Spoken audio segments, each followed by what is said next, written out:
This is an exclusive excerpt from the Stuph File Program with Peter Anthony Holder. Actor and Fuller House star Michael Campion is literally scaring up some magic.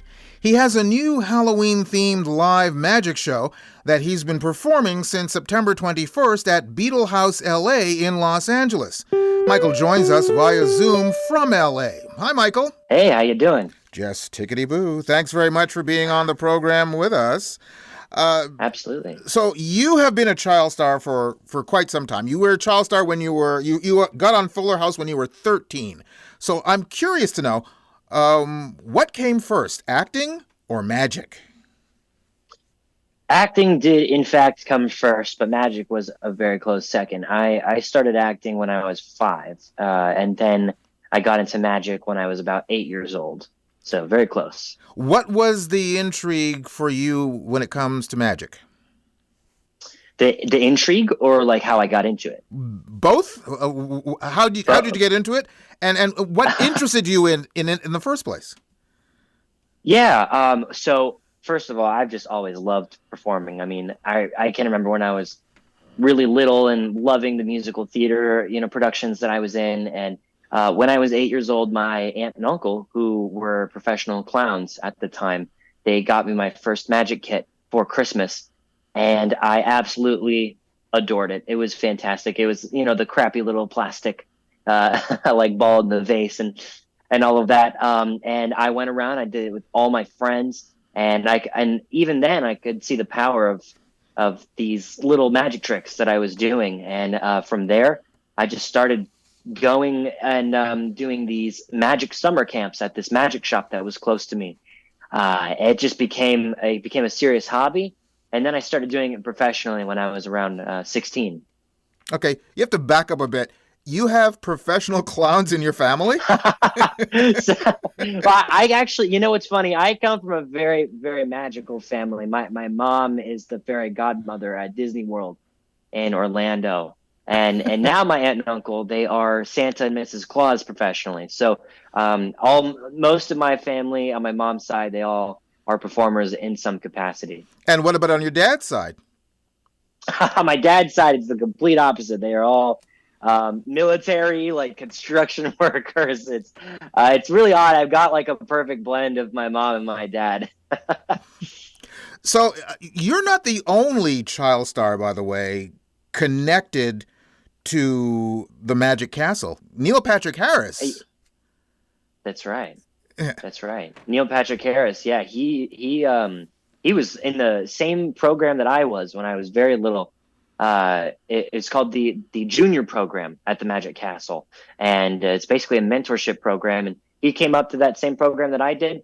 He's a fantastic magician. He was also the president of the Magic Castle for a couple of terms, which was pretty cool. So, I've marked my place in history there, which I think is pretty awesome. Now, again, I say the intrigue about magic because there's one thing to be interested in magic, but there's, the old saying, you like politics, you don't want to see the sausage being made. Did that not dissuade you in any way, shape, or form, or that just made you more intrigued and more interested when you found out how magic was made? What's really interesting is I have always been, with my family, they've always made magic for me, like whether it was my birthday parties or they took me to Disney or they just did something really special for me. And I realized what an amazing experience that is to receive, really feel like someone cares about you or that you're in a whole new world and you feel a sense of wonder and whimsy. And then when I learned that the impact that magic had, I could not wait to learn the behind the scenes because I had always wanted to be able to give someone that experience. Like, for instance, the first time that I found out about Santa, and I did not, I learned that he didn't exist and it was a fictional, story.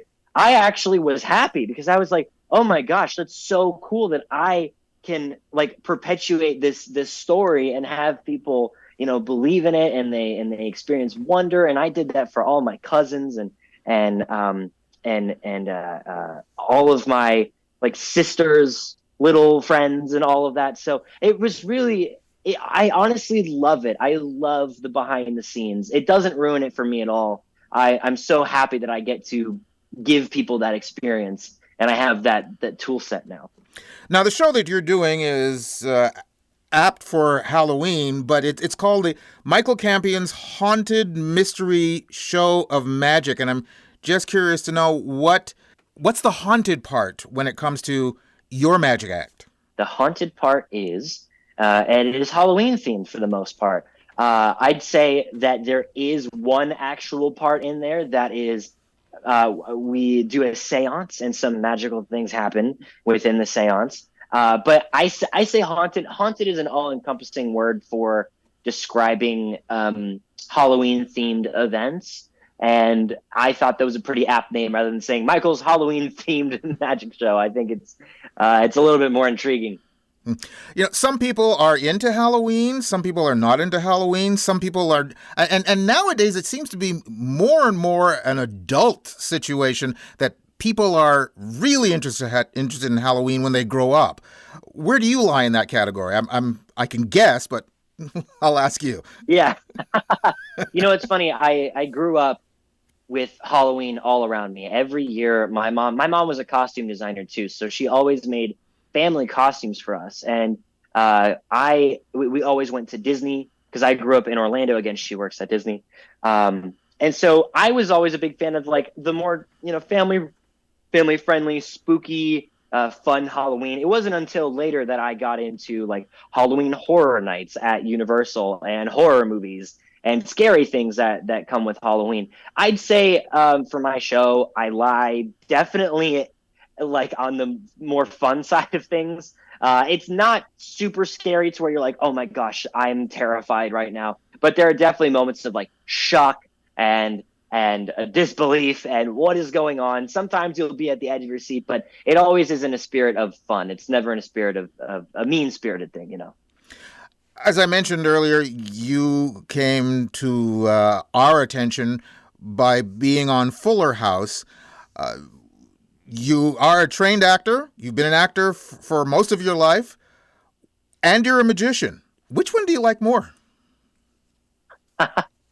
That is a great question. So to be completely honest with you, and I don't really say this very often, but I don't see myself being an actor as my main focus. I think that across the board, more than just magic, what I want to create is immersive experiences, like immersive theater. I'm a really big fan of creating experiences for people rather than just performing in them.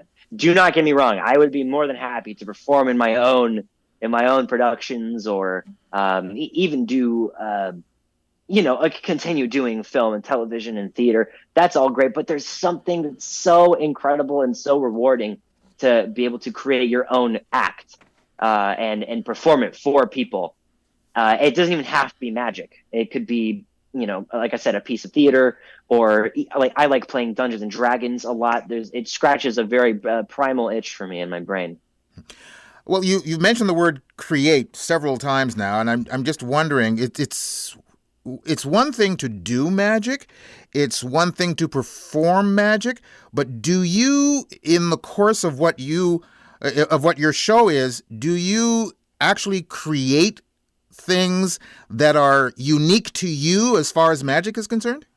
So that's an interesting question because okay, so how do I explain this?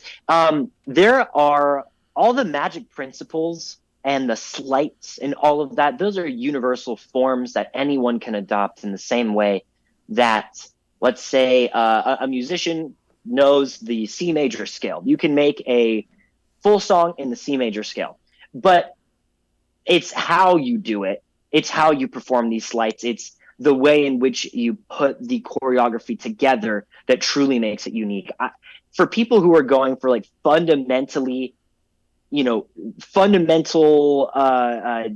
changes in how a sleight is done, or creating like fully new effects, that is a full different category of magician who actually makes magic for other magicians, or they put out products and they themselves don't necessarily perform it. They're honestly more like engineers And I wouldn't say I fall into that category. I'd say I'm more of a choreographer of different, universal handlings and sleights. But I obviously put my own spin on it and put my own theming on it and put my own heart and soul into it. So that's what makes it different.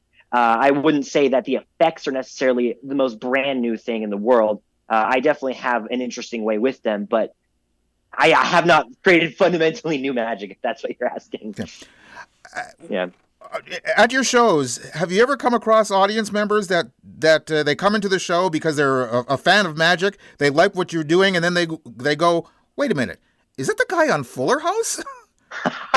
That's so funny. That just happened to me the last time I performed. I had two people come up and they're like, wow, you look so different. You have this beard and your hair is long and your voice is low. What the heck? And I was like, yeah, I was on Fuller House. So that happens quite a bit.